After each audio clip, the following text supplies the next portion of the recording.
Yo everyone, and welcome back to my channel. So today I'm going to be doing a review along with a demo of the Maybelline Matte and Poreless Fit Me foundation. I picked mine up in New York, and you can buy these in the UK. I'm not necessarily sure if you can buy this exact shade. Mine is 322 Warm Honey, but hopefully this video will be helpful for those of you that are able to get this shade. And even if you can't get the shade, you can still get the foundation in the UK. Unfortunately, the UK does not always stock the entire range of both L'Oreal and Maybelline foundations, which can be really frustrating, especially because it always happens to me. So it always happens to my skin colour. It's like there's white, then there's maybe a slight beige shade, and then there's just dark. There's like no in between, you know? So anyway, so that's the reason why only part of my makeup is done. I've just done some of my eyes. I haven't even finished them. And I have used this a couple of times. This one is specifically for normal to oily skin, which I have to say is true. If you have dry skin, you will absolutely hate this. So I would suggest not getting this if you have dry skin. And what it says on here is it mattifies and refines pores, matches natural tone, natural seamless finish, and the rest is all literally French. Now, before I actually show you a demo on my face, I've made a few notes, as I always do, and I have been doing ever since I came back from New York and I bought so many foundations. And between now and then, obviously, I'm only limited in the amount of time where I've been able to try loads, so in order to remind myself, I've been writing notes. So I've written, Maybelline Matte Me Fit Poreless, a tad dark, but will soon match. So if you are a MAC NC42, this will match you perfectly. If you are like me and you're an NC40, it will be slightly dark. Not too much, but enough for me to know that it is too dark. Now, the reason why I picked this one up is because I know that it is May now, coming into the summer months, and the sun is out a lot more. I am going to naturally get darker, and when that happens, I do tend to gradually shift over to NC42. So in that respect, this will definitely fit me 100% until then, but I'm letting you guys know because you always get one or two people on here like, your foundation doesn't match. And it's like, I'm telling you right now, it will be a little bit dark. Okay, and dried quite fast, so you need to blend fast. Because it is a very matte foundation, it is one of those ones that sticks to your skin and refuses to move and dries mega fast. So it is ideal for you to work quite quickly when you start to apply it. What I personally prefer to do is do it in blocks in different parts of my face. So do this area first, then this area, then this area, then this area, and then kind of trying to blend out the edges slightly. But bear in mind, you have to work very quickly because it does dry down. Medium coverage and slightly buildable. So you can only build up so much. And as I said, I think one of the things, the reason why it's not as buildable as maybe other foundations is because it dries so fast. So if you apply another layer on top in order to build up that colour, it will be evident that you have got two layers on. And if you do want to layer it, go in with one layer while it's still drying, go in with another layer in that same area immediately. Don't start to move on to other parts of your face. Dries matte and leaves a soft and natural finish. That is true. My lovely skin felt lovely and smooth afterwards. Does not emphasize pores and does not feel cakey. So their claims mattifies and refines pores is true. Does cling to dry patches moderately. Now, as I said, I've been fighting with eczema for like about 6 months now. It goes away, it comes back. It goes away, it comes back. And about 2 weeks ago, I had 2 small patches here. I keep getting them in this area. I don't know why. I don't know what to do about it as well. I have been using hydrocortisone cream because that's the only thing that seems to be able to shift it. And as soon as I stop using it and the eczema goes, give it another 3 weeks and it reappears again. And I'm like, oh, I'm just like going around and around in circles. But anyway, keeping to the point, I did notice that in those few areas, it did cling to the eczema slightly. So there's nothing you can literally do about that. You can't apply more. Nothing's going to happen. So that is the reason why I also said if you suffer from dry skin, this foundation is a big no-no. It will cling to those areas because it is so matte. As the day goes on, it sits quite well on the skin, dealing with the heat quite well. After 8 hours, no shine. I do tend to write in abbreviations and stuff like that, so Sorry if that didn't really sound sentencey enough, but you got the point. So it does, because it is so matte and it does really stick to the skin, it really does hold up well under fairly warm conditions. As I said, London is starting to heat up now. Temperatures are going up, and when I'm at work inside my building it's actually quite hot. And when the sun comes around to where my office is, the sun beats down on my face.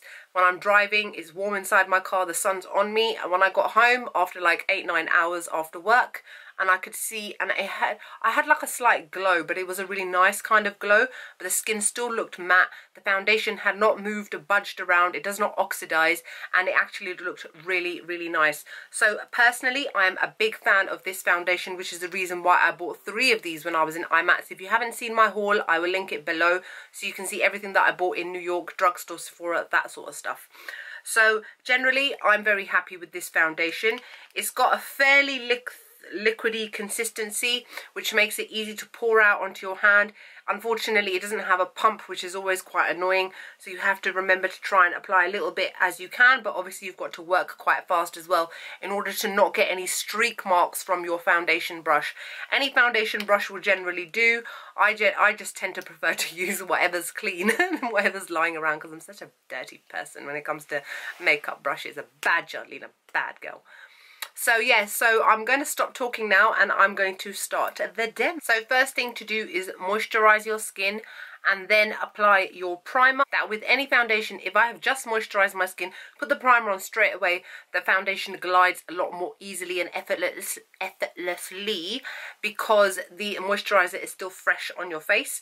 But today, so I've already put my Embryo Loose cream on my face, and I'm going to be using MAC's Prep and Prime Skin Base Visage, which, as I've said in many videos of mine, I have got so many samples, like 10, that I'm steadily just kind of going through them. So apply that basically everywhere you're going to put your foundation. This helps to keep your foundation in place throughout the day, stops it from moving, keeps it looking fresh.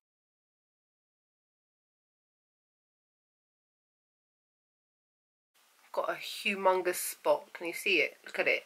Why is it there? Why is it so weird? It's out of the way. So you normally just leave that to sit on your face for a minute, I'd say. So the foundation brush I'm going to be using, excuse the hair by the way, it's like I curled it yesterday and I fell asleep on it, and I just need to recurl it so it looks a bit hideous. The brush I'm using is the Morphe M439. It's the cleanest brush I could find. It's been used once. And I'm just going to shake this up.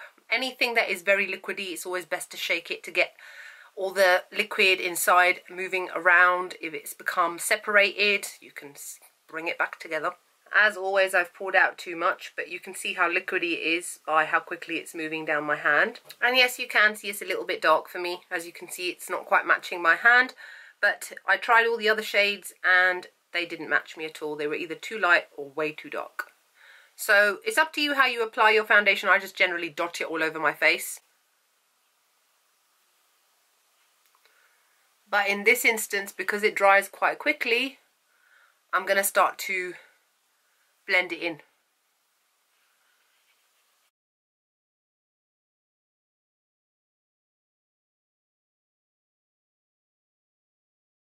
So as you can see, just with one layer, you can see that my face has suddenly become a lot more even on that side. However, you can still see my beauty spot, which goes to show what the coverage is like.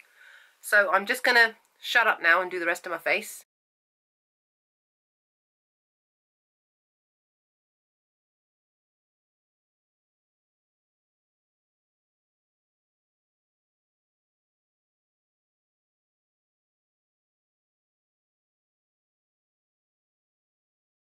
So there you go. This is with one layer. And me, because I've got marks on my face, slightly textured skin, pigmentation, I prefer to go in with another layer.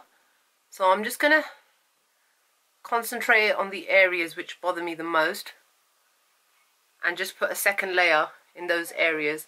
I don't need to do it on places like my forehead, because my forehead is the one part of my face, unfortunately, which is flawless. Typical. Who needs a flawless forehead?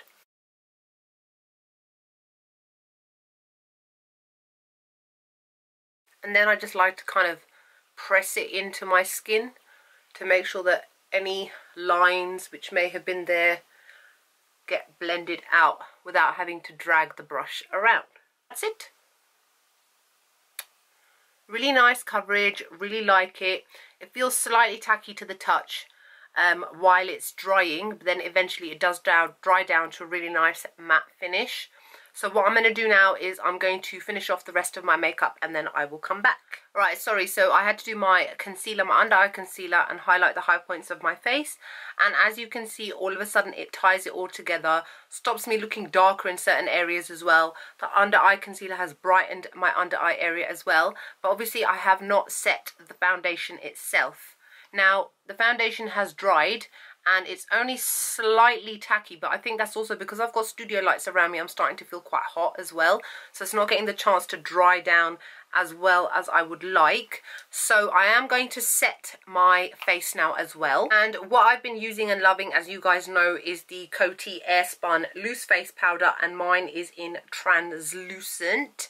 Now this one will slightly lighten my face, which in a way is good because I am obviously wearing a foundation which is a shade darker than my natural skin tone, but I generally just tend to use a touch of this just to set my face. Now, even though the foundation itself does set very well and last throughout the day really, really well, I would always recommend using a setting powder. If you have got dry skin, not so much, because your skin is already dry and you're not really trying to ward off any kind of extra oil that you may have. But if you're like me and you have normal skin or normal to combination skin or oily skin, it's always recommended to set your foundation regardless of whether it's a matte foundation or not, because a foundation can only do so much. It needs a little bit of help, which is why we wear primer underneath as well. So here is the face powder. So what I tend to do is put a little bit in the lid and then just kind of smush it into my brush, tap the brush off, and then just pat it over my face. I don't like to go too overboard with this powder like some people like to do, because then you do look cakey.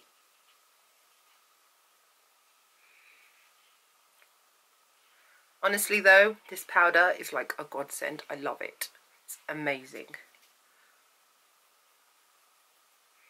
Okay, so that's it. I'm not lying now. I will come back now once I have done the rest of my face. So my makeup is pretty much done on the lips. I'm wearing Strawberry Kissed, which is a Sephora cream lip stain. I picked it up in New York. First time using it. Like it a lot. Nice colour. Anyway, now to finish off the base, I use the NYX HD finishing powder in the banana shade with my contour brush by Real Techniques. And I just kind of tidy up areas of my face where my contour or my blush or my highlight may have come a little bit too far forward because I got too excited when I was putting it on, and just to tidy up areas on my face as well. And this is very light, but it's really good coverage. It's great for setting under the eyes and tidying up various points of your face. But as you can see, with everything done now, the foundation doesn't actually look too dark for my face. It actually looks like it kind of works now. So sometimes when a foundation shade is a little bit dark or a little bit light, you can work with it, as long as you use the right shades and right other kinds of products to apply on top afterwards. Now the last thing I'm going to do before I fix this bird's nest on my head and come back to you guys is I'm going to use the L'Oreal Infallible Fixing Mist, which is a setting spray, a makeup setting spray for your face. Now when you do apply a very matte foundation and then you apply concealer and powder, then face powder, then blush, then contour, then highlight, they're all powders that you are applying layer upon layer upon your face, and then your face can feel kind of constricted, meaning it's feeling kind of dry. So even if you don't use this, if you use a spritz of water, a spritz of Prep and Prime, the Max Fix Plus, all you need is a spray of something to kind of settle the powder down and to dampen it down slightly. So something like this comes in really handy just to tidy it all up.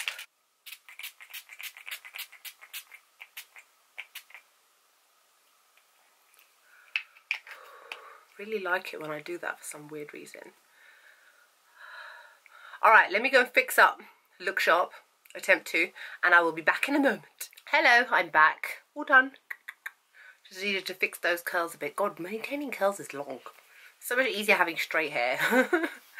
Anyway, so I hope you guys enjoy the review along with demo of the Maybelline Fit Me Foundation Matte and Poreless. Sorry, I was just looking for it. Here it is. So let me know what you guys thought. So obviously this isn't a new foundation by any means, but quite a few of you asked me to do a review along with a demo of this one. And I will also be doing one of the Dewy foundation, which, by the way, this one's my favourite.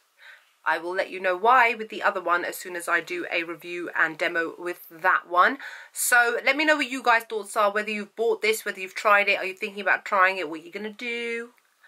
Let's chat. So other than that, I hope you guys are great and wonderful, and happy May to you all, and I will see you all in the next video. Bye.